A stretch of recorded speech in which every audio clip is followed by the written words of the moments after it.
I'm excited to welcome on the newest member of Louisville's 2021 recruiting class, which is now a top five recruiting class, and Eric and Heijden. What's going on today, bro? Good. How are you?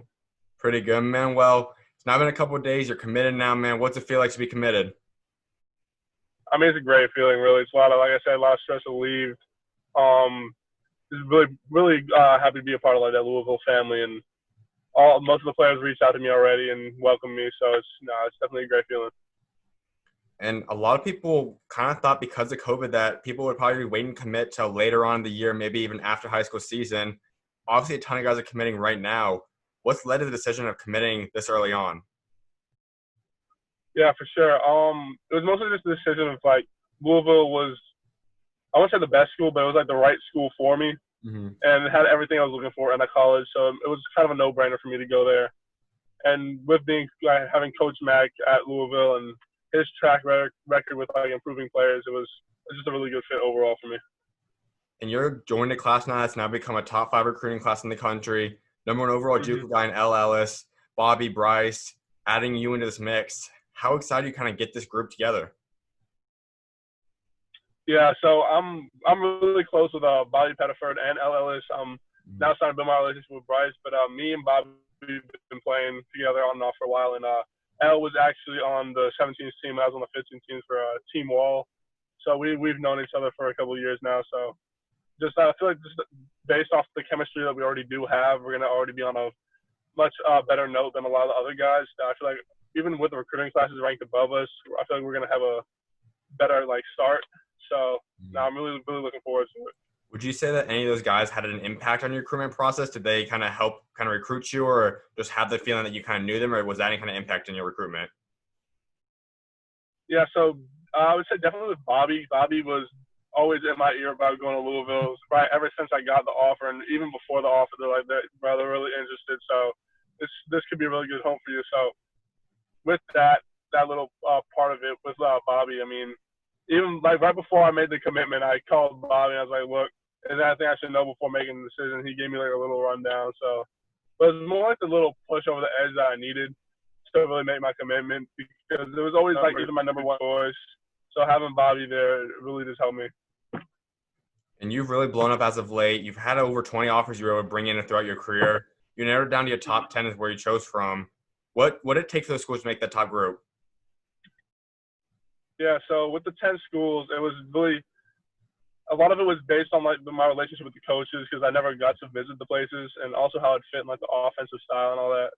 So it wasn't necessarily the hardest decision, but some of the schools, I thought I had my top five, and the rest were just I won't say backups, but schools I want to keep around because I was also highly interested in them. So, but when I did get that Louisville offer, it was really between them and like four other schools that I was really interested in.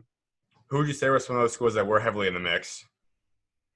Yeah, so for me, it was really Louisville, Texas, Ole Miss, Wake Forest, and Clemson were probably my top five, and then my six and seven were always there too. Like I was talking to a lot. Absolutely. And as you Yeah, mentioned, you are part of this rare class where you didn't really get to go to any of these campuses. You didn't go on all these visits because of summer of COVID. What was it like yeah, to, talk to coaches, take virtual visits? How did you adjust all that? yeah. So it was a lot of Zooms with so many different people. So I probably did around 60 plus Zooms with coaches, and all like about different stuff. So it was just different. I really would like to get on those official visits because that may or may not have swayed my decision. But no, just being able to meet the people was big for me. So no, but I am really excited about it.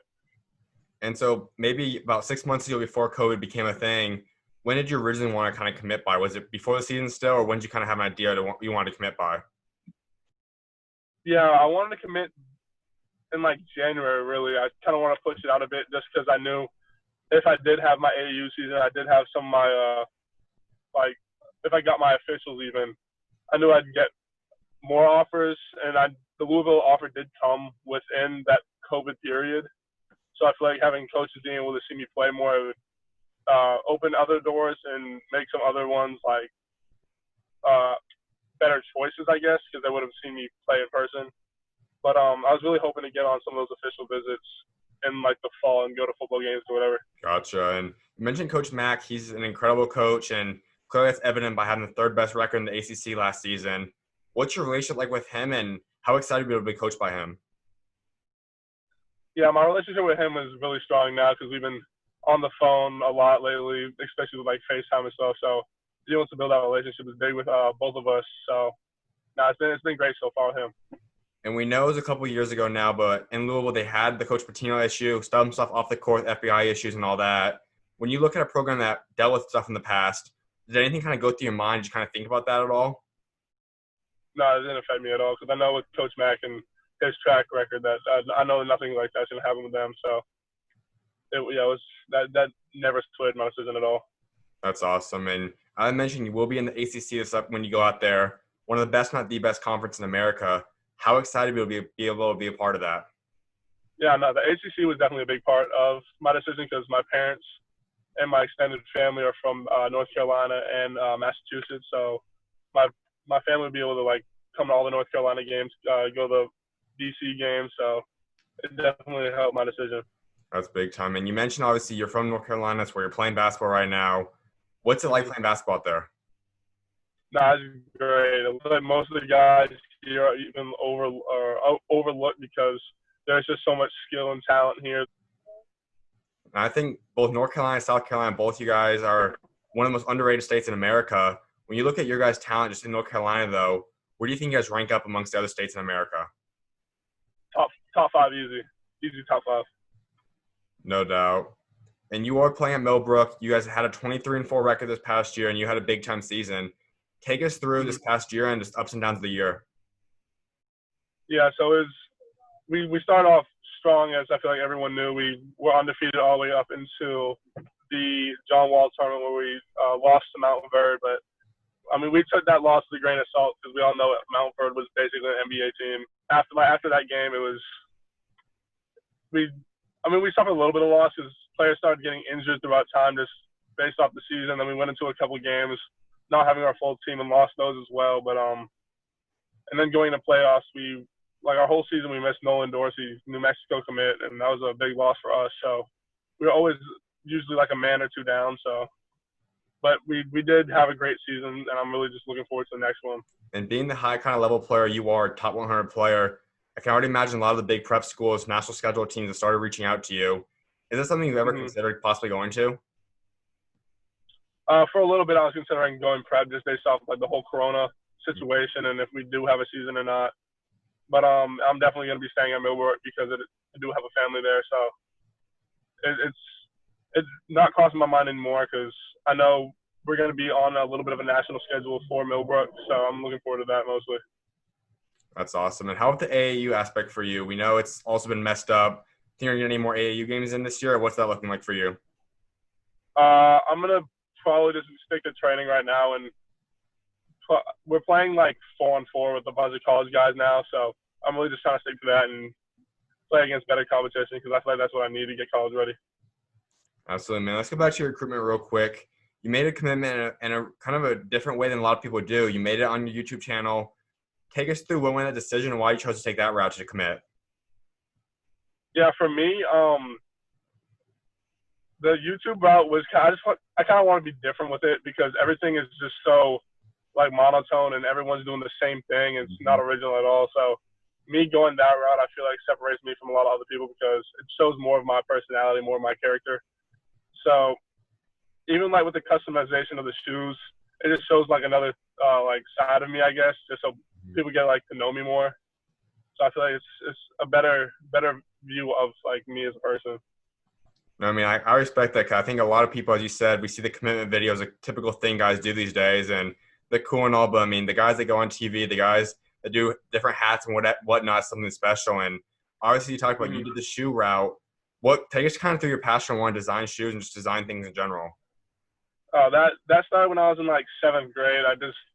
Since my foot is like size 15, I was like, I need something different. So I started painting, and it's just haven't really stopped there. And then I started selling them as well, and people started getting really interested. So I made a little business out of it. Would you say your Louisville one's the best shoes you made yet?